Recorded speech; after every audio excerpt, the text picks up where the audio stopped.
রোজা রেখে টুথপেস্ট দিয়ে ব্রাশ করা যাবে কিনা বলেন, যাবে কি যাবে না? যাবে, কে কে হাত তুলুন তো দেখি।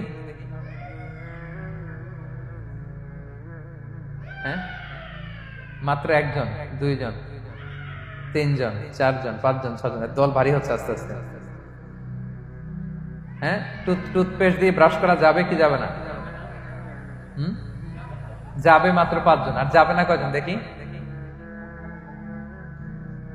যাবে না, অনেকে যাবে না, অনেকে হাত তোলে নাই, ভাবছে কোন জায়গায় হাত তুলে কোন বিপদে পড়ি। চুপচাপ দেখি যে কোনটা জিতে। যাবে না, যাবে না, দল ভারী না? যাবে, এই সুন্দর বলছে, যাবে, কিন্তু না করাই ভালো। হ্যাঁ, যাবে।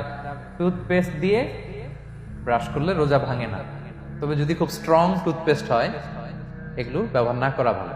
দিনের বেলায় মেসওয়াক করা ভালো। হ্যাঁ, মেসওয়াক করলে ওইটা সবচেয়ে সেফ। তবে যদি আপনি টুথপেস্ট দিয়ে ব্রাশ করেন আপনার রোজা ভাঙবে না ইনশাল্লাহ। কেউ কেউ মাকরু বলেছেন, কিন্তু আপনার রোজা ভাঙবে না। মাউথ ওয়াশ সেম, যাবে, কিন্তু রেকমেন্ডেড না। হ্যাঁ, গার্গল করতে গেলে আবার ভিতরে চলে যাবে। সিম্পলি কুলি করা যাবে, কিন্তু আপনার রোজা ভাঙবে না। কিন্তু দিনের বেলায় আমরা টুথপেস্ট, মাউথ ওয়াশ এগুলো ইউজ না করে কোনটা সাজেস্ট করি? কোনটা? মেসওয়াক করেন তো আপনারা? রাসূল সাল্লাল্লাহু আলাইহি ওয়াসাল্লাম বলেছেন, আমার উম্মতের জন্য যদি কষ্ট না হয়ে যেত আমি প্রত্যেক নামাজের আগে মেসওয়াক করা ফরজ করে দিয়ে যেতাম। কষ্ট হয়ে যাবে, পকেট নিয়ে নিয়ে মেসওয়াক ঘুরতে হবে। এবং রাসূল সাল্লাল্লাহু আলাইহি ওয়াসাল্লাম মৃত্যুর আগে ওনার হাতে যে জিনিসটা রেখে উনি শেষ নিঃশ্বাস ত্যাগ করেছেন সেটা হচ্ছে মেসওয়াক। উনি অত্যন্ত অসুস্থ, প্রচন্ড জ্বরে কাতরাচ্ছেন। তখন দেখলেন যে ওনার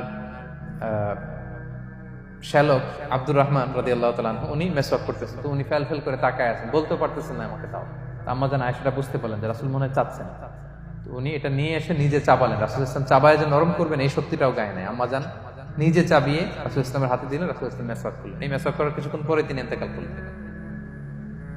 আরবাউন মিন সুনানিল মুরসালিন, চারটা সুন্নাত, এটা সব নবীদের মধ্যে ছিল, এর মধ্যে একটা হচ্ছে আসওয়াক, মেসওয়াক।